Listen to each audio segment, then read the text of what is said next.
pioneer ataupun perintis kepada program yang menggabungkan di antara kesihatan persekitaran dan juga kesihatan alam sekitar.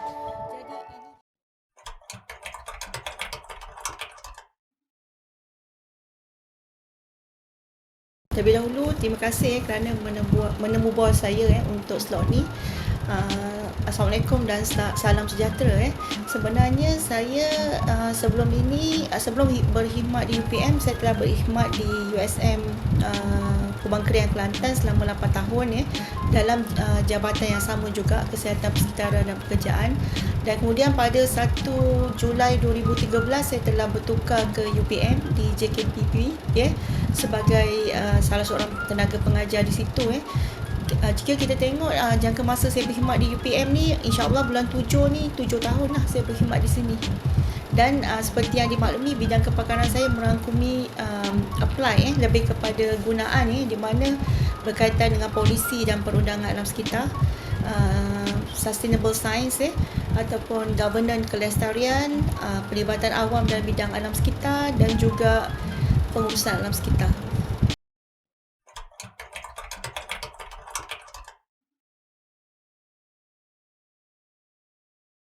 Jika kita tengok UPM di bawah Fakulti Perubatan dan Sains Kesihatan yang menawarkan Bachelor Science dalam bidang kesihatan persekitaran dan pekerjaan ni merupakan pioneer ataupun perintis kepada program yang menggabungkan di antara kesihatan persekitaran dan juga kesihatan alam sekitar. Jadi ini dia punya uniqueness ataupun keunikan kerana sebelum ni alam sekitar dan kesihatan pekerjaan tu dipisahkan. Ini merupakan program pertama pioneer yang menggabungkan kedua-duanya dan pelajar adalah sangat beruntung kerana di dalam program ini pelajar mendapat dua pengetahuan yang berbeza walaupun saling berkaitan antara satu sama lain, di mana selain pelajar didedahkan dengan bidang kesihatan persekitaran pelajar juga didedahkan dengan kesihatan pekerjaan, di mana sebagai seorang pelajar yang integrated dalam kursus ini disepadukan antara alam sekitar dengan kesihatan pekerjaan, pelajar telah di-blend ataupun di-enrichkan dengan knowledge yang menggabungkan kedua-duanya. Dan sepatutnya uniqueness program ni pelajar akan menjadi lebih pakar yang merangkumi bidang fizikal, alam sekitar dan juga yang berkait dengan manusia iaitu menguruskan manusia yang berkait dengan safety dan sebagainya lah.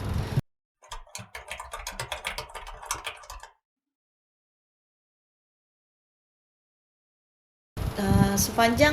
saya mengendalikan kuliah terutama di tahun 2 berkaitan dengan law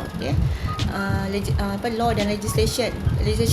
berkaitan dengan persekitaran dan kesihatan pekerjaan selama hampir 7 tahun, dan juga di tahun 4 kursus elektif polisi berkaitan polisi kesihatan saya dapati walaupun pelajar kita didedahkan seawal tahun 1 dan mengambil paper seperti prinsip kesihatan persekitaran, tetapi bila sampai tahun 4 pun dia punya knowledge tu masih ada kelemahan terutamanya berkaitan dengan pengetahuan am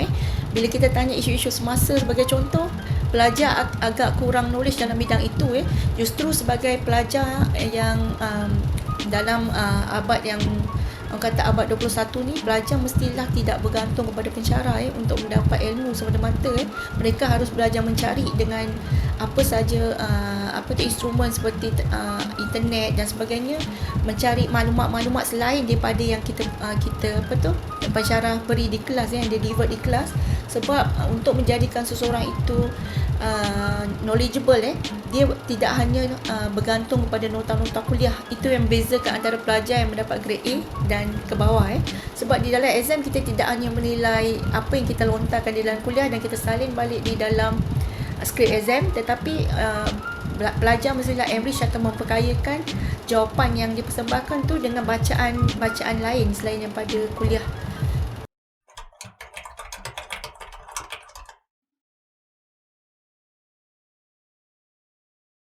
Okay, Alhamdulillah tahun lepas saya telah menulis lebih kurang 10 artikel di akhbar dan juga telah keluar beberapa rancangan TV yang berkaitan alam sekitar dan tahun ini sehingga semalam ada lebih kurang 11 artikel saya telah keluar di surat khabar surat khabar seperti Berita Harian, Sinar Harian dan sebagainya. Tujuan saya menulis tu bukan orang kata untuk menunjukkan kepandaian ataupun menunjukkan kehebatan, tapi tujuan saya menulis di akhbar tu ialah untuk memupuk atau minat masyarakat supaya lebih mengetahui isu-isu berkaitan alam sekitar Contoh macam semalam saya tulis tentang hutan paya gambut. Yang kita tahu sekarang ni isu semasanya di mana kerajaan negeri Selangor nak menyawartakan hutan simpan kekal Kuala Langat Utara iaitu hutan gambut dari senarai hutan simpan. Jadi saya tulis isu tu kerana masyarakat membaca sebahagian besarnya selain daripada mendapat maklumat online sebab apa yang disiarkan di surat khabar dia ada juga kopi online kan di FB, di internet dan sebagainya. Jadi bila masyarakat membaca tu dia ada knowledge tentang alam sekitar, iaitu dia tujuan saya menulis ni memupuk knowledge, minat dan untuk menyebarkan ilmu serta meningkatkan kesedaran masyarakat untuk mengetahui dan terlibat sama untuk menjaga dan memelihara alam sekitar. Nak kata saya minat sebagai pensyarah memang kita akan menulis cuma media penulisan berbeza. Ada orang ni lebih suka tulis jurnal, buku dan sebagainya, tapi saya dalam masa saya menulis jurnal, buku dan sebagainya, surat khabar juga adalah media yang penting untuk mendidik masyarakat ni supaya memelihara dan memelihara alam sekitar.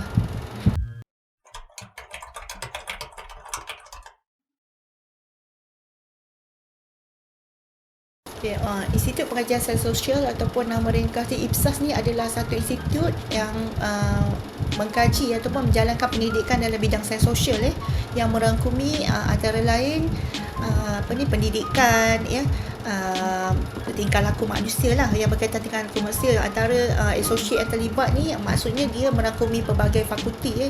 yang terlibat seperti bahasa moden, komunikasi, ekologi, pendidikan, perniagaan dan sebagainya. Kajian-kajian IPSAS ni lebih banyak bertumpu kepada yang melibatkan manusia ataupun komuniti itu sendiri dari pelbagai aspek. Sebagai contoh, saya di sini adalah sebagai ketua laboratory kesejahteraan dan kesihatan sosial belia, yang mana aspek kajian di bawah lab ini adalah bertumpu kepada belia. Belia tu maksudnya yang seperti kita tahu berumur 15 hingga 35 tahun Jadi kajian tu merujuk ataupun menjurus kepada golongan yang berumur 15 hingga 35 yang kita kategorikan sebagai belia, dan kajiannya melibatkan aspek-aspek berkaitan sains sosial, misalnya kata dadah, berkaitan dengan alam sekitar juga pelibatan masyarakat, berkaitan dengan pertanian dan sebagainya lah.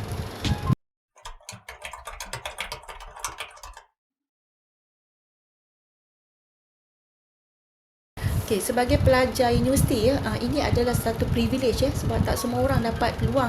ataupun ruang untuk memasuki universiti. Jadi pelajar yang telah terpilih untuk memasuki universiti UPM khususnya dan JKPP Jabatan JKPP khasnya mestilah mengambil peluang selama 4 tahun berada di Menara Gading ni untuk memperlekatkan diri dengan pengetahuan. Selain pada pengetahuan, dia juga mesti terlibat sama dengan bidang-bidang seperti kurikulum di mana dalam kurikulum ni pelajar tidak hanya didedahkan kepada teori tetapi juga praktikal. Untuk menjadikan pelajar, seseorang pelajar itu orang kata laku ataupun marketable, dia mestilah tidak hanya menunjukkan skrip exam first class 3.784 for flat dan sebagainya, tapi kita nak seorang pekerja. Kalau saya sebagai majikan, saya akan menggajikan seorang pekerja yang tidak hanya pandai di dalam teori iaitu di skrip peperiksaan transkrip peperiksaan, tapi kita nak yang boleh all-rounded ataupun integrated, kerana selain daripada dia pandai di dalam bidang dia contoh dia dapat first class, maksudnya dia akui lah dia tu pakar untuk bachelor dia tu kan, sehingga dia dapat first class. Tetapi kita tengok juga aspek lain, contoh dia punya skill jadi mestilah kalau ada peluang tu mempelajari lebih daripada satu bahasa contoh selain bahasa Inggeris, kita belajar bahasa Jepun ke sebagai contoh, bahasa Perancis untuk value added pelajar tu dari segi pekerjaan, dan di samping itu mengambil tahu juga isu-isu semasa supaya kita jadi seorang yang kata tidak duduk seperti katak di bawah tempurung Jadi ambil setiap ruang dan peluang yang ketika berada di universiti ni untuk memperlekatkan diri supaya menyediakan seorang pelajar itu sebagai seorang graduate yang bagus yang baik ataupun yang lengkap mewakili UPM ataupun jabatan, supaya bila kita hire seorang pekerja dari Jabatan Kesihatan Persekitaran Pekerjaan, orang akan tahu yang pelajar tu dibekalkan dengan dari segi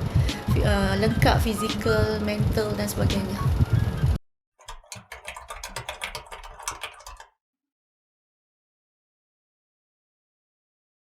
Okay, untuk pelajar tahun akhir saya rasa ini adalah tahun terakhir mereka berada di universiti selepas 3 tahun terdahulu untuk lengkapkan dia punya ijazah sarjana muda Untuk pelajar tahun akhir, macam saya mention tadi, mereka lepas ini akan menceburui dunia pekerjaan justru mereka mestilah menyediakan diri mereka sebagai seorang yang marketable supaya sebaik saja bergraduat mereka akan di-hire ataupun dapat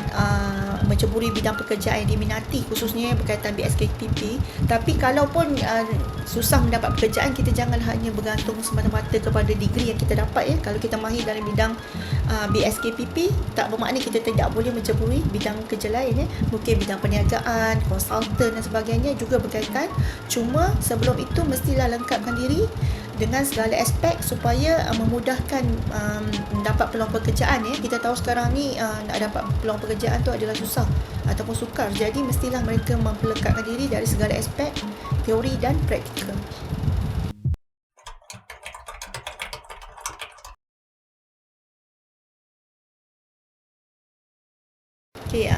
Kepada semua pelajar BSKPP, setiap daripada kita mestilah sentiasa ingat bahawa kita membawa nama baik jabatan dan juga nama baik UPM. Jadi di dalam tindakan, di dalam apa sahaja yang dilakukan, mestilah memikirkan sebab atau akibat dia, kesan daripada perlakuan ke pertuturan dan sebagainya. Jadi ini adalah sebagai duta kecil untuk jabatan dan UPM. Jadi untuk menjaga nama baik jabatan dan juga UPM amnya kita mestilah menunjukkan contoh yang baik akhlak yang baik mungkin orang kata menceburi lebih banyak aktiviti luar bersama NGO bersama masyarakat menunjukkan yang pelajar kita tidak hanya bertumpu kepada akademik semata-mata tetapi juga mengambil kira juga masalah masyarakat, misal kata menyertai dia dalam program untuk menjaga alam sekitar, untuk berkongsi pengetahuan yang pelajar ada dengan masyarakat dan sebagainya. Saya juga ucapkan terima kasih semoga apa yang saya kongsikan sedikit sebanyak ni dapat memberi sumbangan untuk memperlengkapkan seorang pelajar terutama tahun akhir sebelum bergraduat agar menjadi marketable dan menjadi contoh kepada program-program lain Saya juga ucapkan ribuan terima kasih.